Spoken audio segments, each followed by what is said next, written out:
Good afternoon, Miss Aurora. Good afternoon, ma'am. Okay, Miss Aurora, can you tell me about yourself? Hi, ma'am. I'm Aurora Almaryari. I'm 36 years old. I'm single mother, ma'am.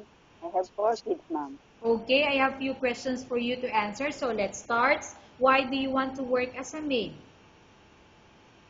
From my give from my family to give a good future, ma'am. Okay, why you choose Malaysia when there is a lot of other country? Because Malaysia is a beautiful country, ma'am. Okay, how are you qualified for this job? I'm good, ma'am. May I'm I, honest. okay, may I know what is your education level is? Elementary graduate, ma'am, and high school graduate, ma'am. Okay, what is your recent working experience? Factory worker, ma'am. Have you worked abroad before?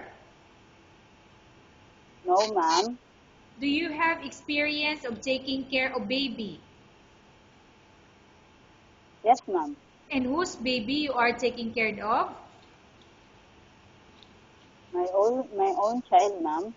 Okay, what about elder or older people? Do you have experience? No, ma'am. But are you willing to take care? Yes, ma'am. Do you have any other special skills? Cook, ma'am. You can cook, okay? Are you willing to learn new skills? Yes, ma'am. Are you willing to work with a family where the mother-in-law or any relative stay together? Yes, ma'am. Are you still working now? No, ma'am. Do you know how to cook? Yes, ma'am. What sort of food can you cook? Menudo, ma'am. Adobo, sinigang, paksiw, and other, ma'am. So those are Filipino food. Yes, ma'am. Are you aware that you will have to do washing, cleaning, ironing, and cooking? Yes, ma'am. From all the house chores like cooking, cleaning, washing, ironing, and washing, which do you like most? Cleaning and washing, ma'am. If ever you were selected to work in Malaysia, who will take care of your kids? My mother, ma'am. You are not allowed to use handphone during working hours. Yes, ma'am. You are only allowed to use handphone after you finish all the works and when going to bed. Yes, ma'am. You are strictly needed to surrender the handphone to your employer in the morning, and your employer will return back to you once you're going to bed. Yes, ma'am. If ever your employer finds out that you're abusing your handphone and it's affected your work performance, your employer will confiscate your handphone and you're not allowed to hold it anymore. Instead, your employer will allow you to call to your family 3 times in a month.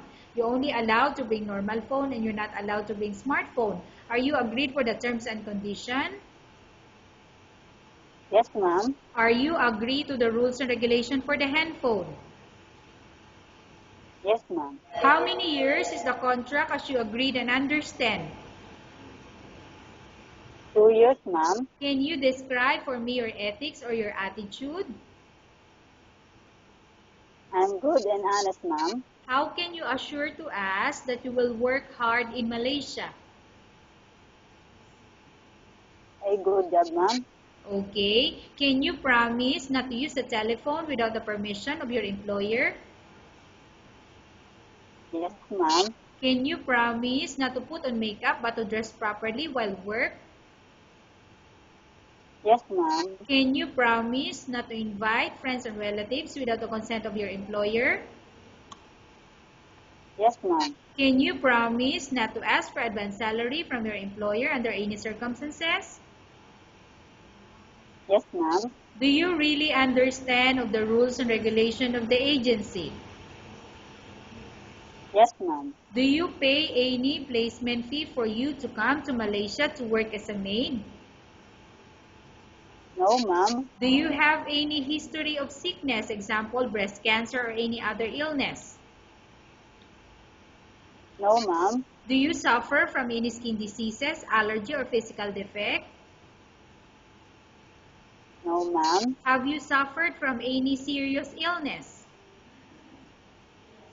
No, ma'am. Do you smoke? No, ma'am. Have you undergone any operation or surgery? No, ma'am. Are you medically fit? Yes, ma'am. Are you in any medication? Yes, ma'am.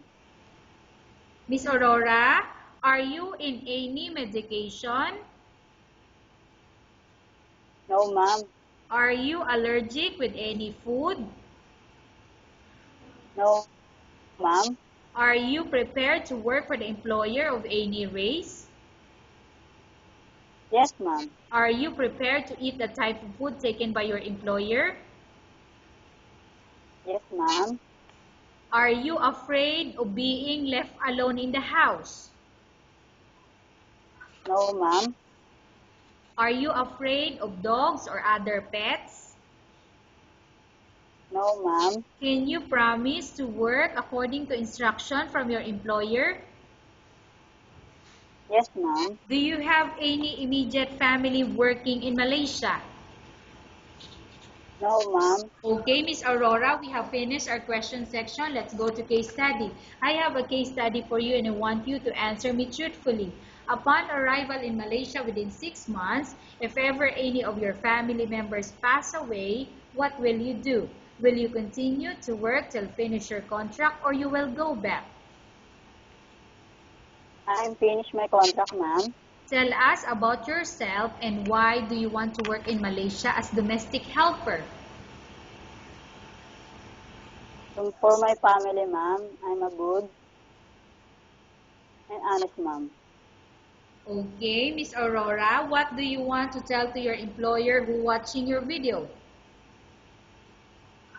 Ma'am, sir, please choose me. I'm honest and good job for you. Okay, thank you very much, Miss Aurora. We will update to your agency if there's any selection made by the employer. Yes, ma'am. Thank you, ma'am.